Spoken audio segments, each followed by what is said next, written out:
Hello friends, welcome to my channel. இன்றைக்கி PRAN popcorn எப்படி செய்கிறதுன்னு பார்க்க போகிறோம்.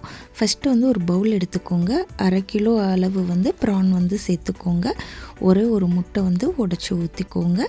4 டேபிள் ஸ்பூன் அளவு கடல மாவு சேர்த்துக்கோங்க. ஸோ அதுக்கப்புறம் அரிசி மாவு 1 டேபிள் ஸ்பூன் ஆட் பண்ணிக்கோங்க. கார்ன்ஃப்ளவர் 2 டேபிள் ஸ்பூன் ஆட் பண்ணிக்கோங்க. 2 டேபிள் ஸ்பூன் அளவு தயிர் ஆட் பண்ணிக்கோங்க. அதுக்கப்புறமா இஞ்சி பூண்டு பேஸ்ட்டு 2 டேபிள் ஸ்பூன் ஆட் பண்ணிக்கோங்க. இப்போ 1/2 டீஸ்பூன் அளவு மிளகாய் தூள் சேர்த்துக்கோங்க. அதுக்கப்புறமா மிளகுத்தூள் 1/4 டீஸ்பூன், அதுக்கப்புறம் கரம் மசாலா 1/2 டீஸ்பூன் சேர்த்துக்கோங்க. தேவையான அளவு உப்பு சேர்த்துக்கோங்க. அதுக்கப்புறம் லெமன் ஜூஸ் இந்த மாதிரி பிழிஞ்சு விட்டுக்கோங்க. இப்போ இது எல்லாத்தையுமே நம்ம நல்லா மிக்ஸ் பண்ண போகிறோம். ஸோ நல்லா ப்ரானில் நல்லா இந்த மாவு எல்லாமே நல்லா மிக்ஸ் ஆகணும். ஸோ நீங்கள் ஒன்று போல் எல்லாமே நீங்கள் நல்லா மிக்ஸ் பண்ணிடுங்க.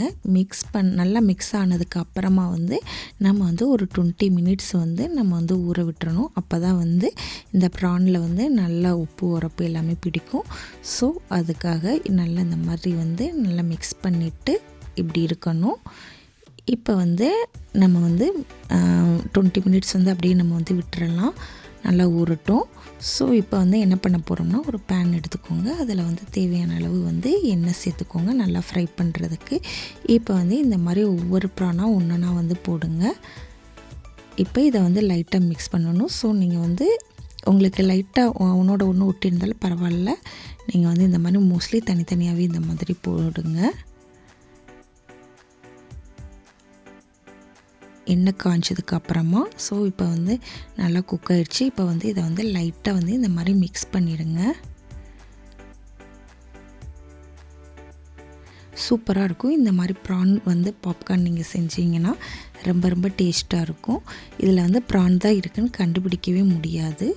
ஸோ ரொம்பவே டிஃப்ரெண்ட்டாக இருக்கும். இந்த மாதிரி நீங்கள் கண்டிப்பாக செஞ்சு பாருங்கள். இப்போ இது ரொம்ப நம்ம குக் பண்ணிடக்கூடாது. ரொம்ப குக் பண்ணோம்னா ரொம்ப ஹார்டாயிடும், ரப்பர் மாதிரி ஆகிடும். ஸோ கரெக்டாக 2லேருந்து 3 நிமிஷம் வரைக்கும் தான் குக் பண்ணணும். அவ்வளோதான். சூப்பராக பாப்கார்ன் ரெடி ஆகிடுச்சு, ப்ரான் பாப்கார்ன். இப்போ நீங்கள் ப்ரான் சைஸ் குட்டி குட்டியாக இருக்கும். ஸோ அந்த மாதிரி ப்ரான் பார்த்து நீங்கள் செலக்ட் பண்ணி வாங்கிக்கோங்க.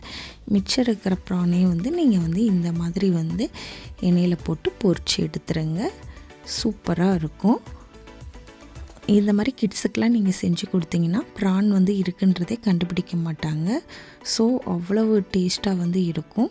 நீங்கள் இது நீங்கள் பார்த்தீங்கன்னா உள்ளே அந்த பிளாக் கலராக இருக்கும். அதை எடுத்துருங்க. எடுத்துட்டு நல்லா கழுவிட்டு அப்புறம் இந்த மாதிரி பாப்கார்ன் செய்யுங்க. இப்போ இதுவும் நல்லா குக் ஆகிடுச்சு. அவ்வளோதான். இப்போ எடுத்துடலாம். ரொம்ப சூப்பரான பாப்கார்ன் சிம்பிளாக ரெடி பண்ணிவிட்டு, உங்களுக்கு என்னோடய வீடியோ பிடிச்சிருந்துச்சுன்னா மறக்காமல் நம்ம சேனலை சப்ஸ்கிரைப் பண்ணிவிடுங்க. பாய்.